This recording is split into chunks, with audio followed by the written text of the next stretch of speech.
Hello and welcome to Barely Tactical. I'm Sean, and today we've got another faction focus. This time it's the Lizardmen.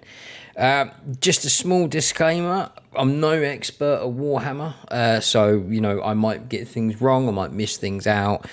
Please don't be afraid to let me know in the comments if I have, and I'll update things accordingly. Another disclaimer, a lot of the names in this are difficult, and I will butcher them. I'm terrible, and I'm surprised I can even pronounce my own name half the time.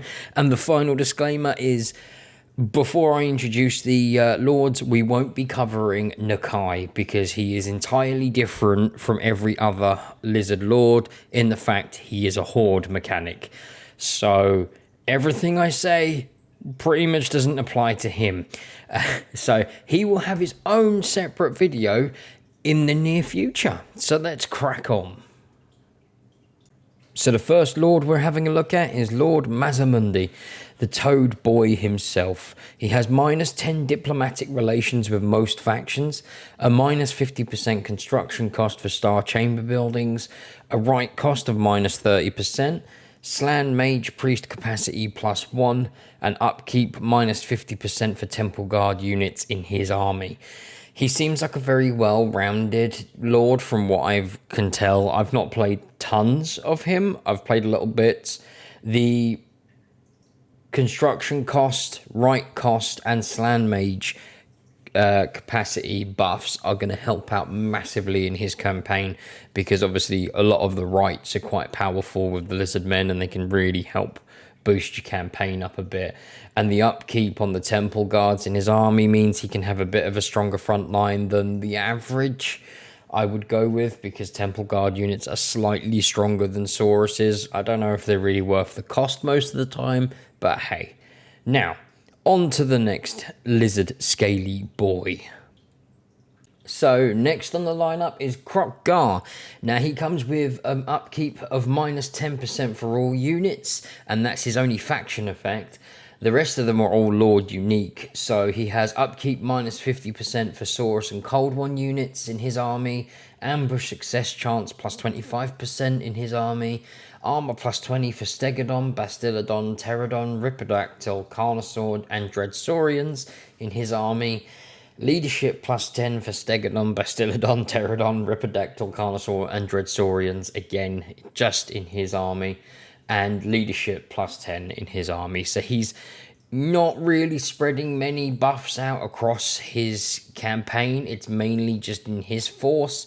The minus 10% upkeep is quite handy, but it's not going to be noticed that much, I don't think.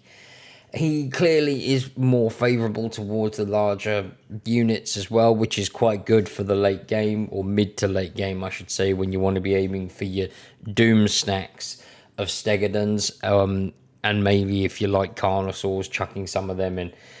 I haven't tried him out myself. I probably will do very soon. He looks quite interesting. The fact he has some form of robotic arm. Don't know what that's about. Someone please tell me.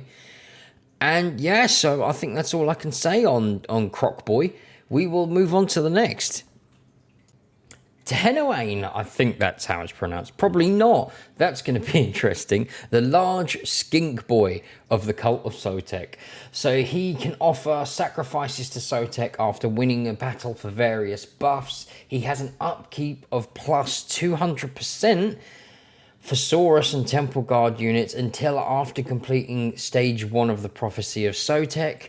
Right cost is minus 75% for the Right of Sotek. Physical resistance 10% for Skinks in his army. Leadership plus 10 when fighting Skaven in his army. And Untainted plus 3 in his army. So again, he is quite heavily focused on giving buffs out to his own units rather than campaign wide. The main thing he has is these sacrifices that he can make after a battle. The Saurus upkeep means that this is probably the only leader that you're going to have that you're going to be really heavily relying on Skinks, and probably regretting it, I would say. I haven't tried the Cult of Sotek just because it's so skink heavy, and I kind of want to stay away from them. I prefer the bigger dinos, I'm not gonna lie. Salamanders and stuff are just so much more better than skinks. So, yeah, let's move on to the next chap, shall we? Now we have Tic Tac Toe, I think he's called. Man, I'm butchering these today. So he gives skink heroes the ability to start on a pterodon mount. He has the right of Zunki, I think, which resets the campaign movement range of all armies when it's been performed, and characters.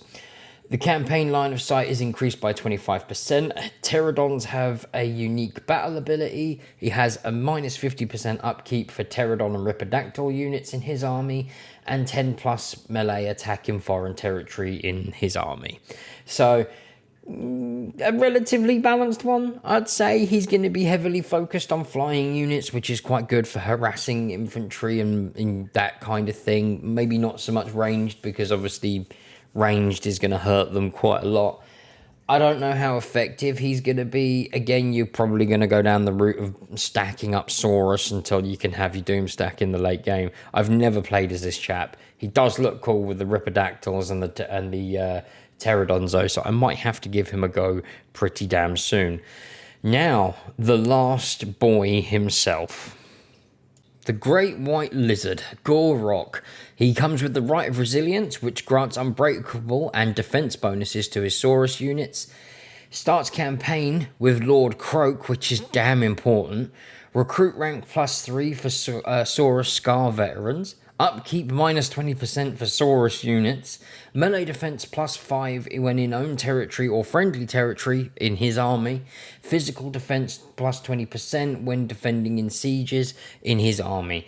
Now, Gore Rock is probably one of the strongest of the Lizardmen lords. He buffs up Saurus units, which are your bread and butter. He has Lord Croak, which is, well, the destructive power of several suns and a dead lizard, which is weird.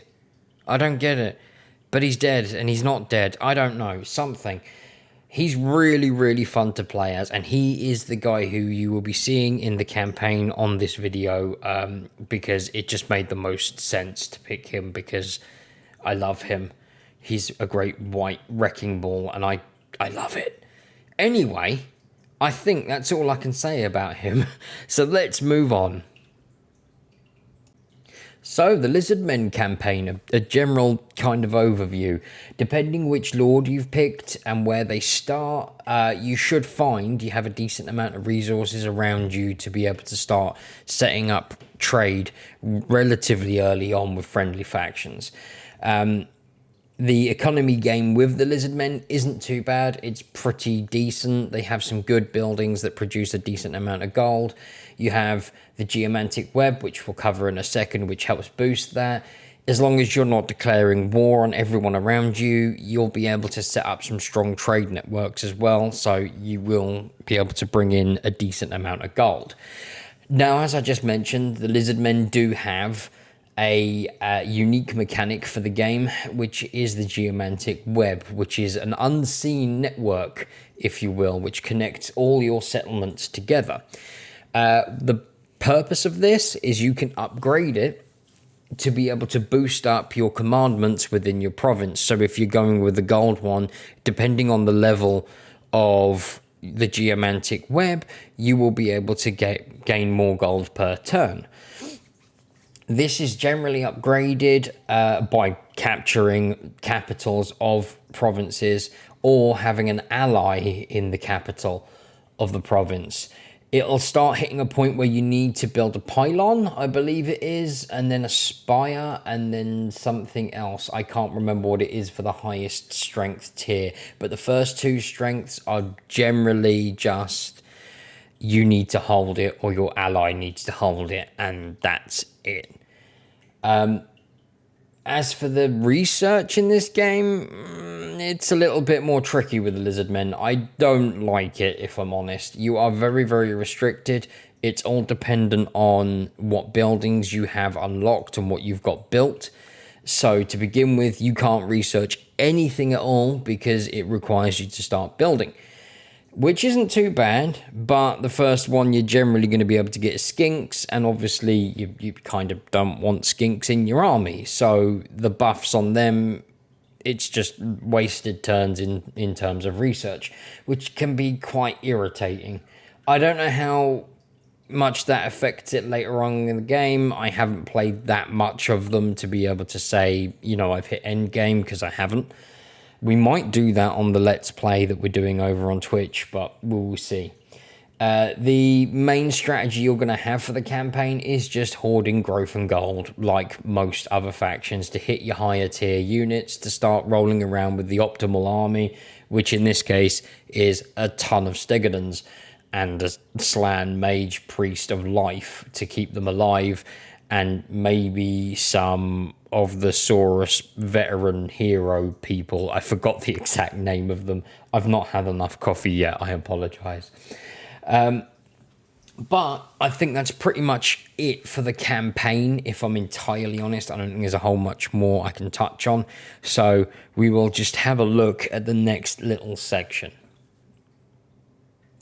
So army composition, the first thing that you're going to want is Saurus units, and a lot of them, especially early game.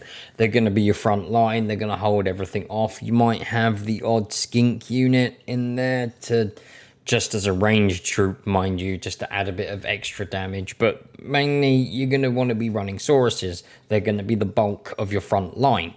The next bit that's going to be really important will be your big dinosaur units, your Stegodons, Carnosaurs, all the good stuff like that. Salamanders are quite good as well. I think they're the earliest ranged unit that you get that's a big dino and is bloody useful. You basically want to stack as many of these together as you can later on in the game. Most people end up running around with almost an entire army of Stegodons, with the exception of a Life Priest and maybe a Saurus Scar veteran hero type thing. That's generally the main thing with it. So the other thing that is really important that I just mentioned, that is the Life Priest. This will be able to give your front line to begin with a hell of a much needed healing buff. Later on, when you have an absolute stack of Stegodons, they're going to be constantly topping them up, allowing them to just keep racking up the damage and taking out as many units as possible. I've heard some people say that they like using a full stack of Stegodon and then a full stack of basically just trash to come in and clean up afterwards. I've not tried that out. I'm going to be trying the full Stegodon stack in my Let's Play at the moment with Crocgar. No, it's not Crocgar, it's Gore Rock. My God, I'm messing this up. Anyway, but yeah, that's kind of the general strategy. Although there is one more thing that people need in their army. And that is the almighty Lord Croak himself. My God, this unit is an absolute beast. I mean, well, you'll see why in a moment. I will show you what happens exactly. But the damage he can put out is absolutely unbelievable. He completely decimates an army if he's played right, and he's going to be incredibly important in most armies for the Lizardmen, if not all. Now I've actually played around with him a little bit, I'm going to be running to him as quickly as I can for every Lizardman faction. That's how good he is. With that, I'm just going to shut up and show you what he does. I was going to be quiet, but I didn't realize the Twitch clip actually deleted all the audio from it. But at least you don't have to hear my Muttley laugh. But this is the spell, the level 3 spell that he has, and it is insane.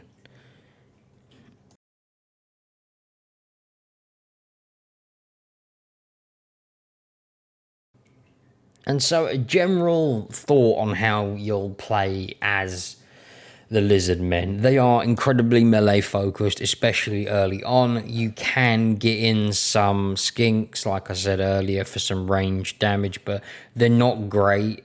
The later skink units, the chameleon ones, aren't too bad. They will hold their own relatively well, but what you're seeing is the Doom stack itself. The full Stegodon with a veteran Saurus thing, still don't remember the bloody name, and Lord Croak himself blowing up stuff, because that's probably what I'm going to aim for when I'm running the Doom stack in the Let's Play over on Twitch. Also, I have a Slan Life Priest mage thing. My words are just jumbling at this point. I'm surprised I'm talking any sense at all. But the Stegodons, they have a lot of range on them, which is quite good. And then obviously once the range runs out, they're just a walking tank, so they can just run in and squash everything. They're kind of everything you need. You have Salamanders, who aren't in this, but they are a very good ranged unit. You have Carnosaurs, which are relatively fast, I believe, and can cause a ton of damage if you play with them right. You have the Temple Guards. Is it Temple Guards? I probably just called them something entirely wrong, but hey, they are slightly stronger than the Saurus units. I don't think they're worth the cost a lot of the time, though, which is rather unfortunate. But this is probably how your late and mid game will look. Lots of big dinosaurs stomping on everything as easily as possible, and I love that. I mean, who's not gonna love watching things explode into a million little pieces because Croak wanted to implode a sun on everyone's face? With that, I am gonna wrap the video up. Thank you so much for hanging out with us, and I love doing these. I can't wait to release the next one. Please feel free to leave a like or subscribe if you're enjoying it, and do feel free to comment and let me know what it is you would like to see. I am gonna start doing a mod showcase series over on Twitch, because I don't think many people do a Let's Play of a mod. They kind of do a little overview and that's it, and I want to give a little bit more attention over on the platform to modders. So if you have any recommendations for that, please leave them in the comments as well. I'll leave my Twitch channel below and my Twitter below, so if you want to leave a follow on them and catch me on any other platform, please feel free. But thank you for hanging out. This has been awesome, and I will catch you next time, my glorious gits.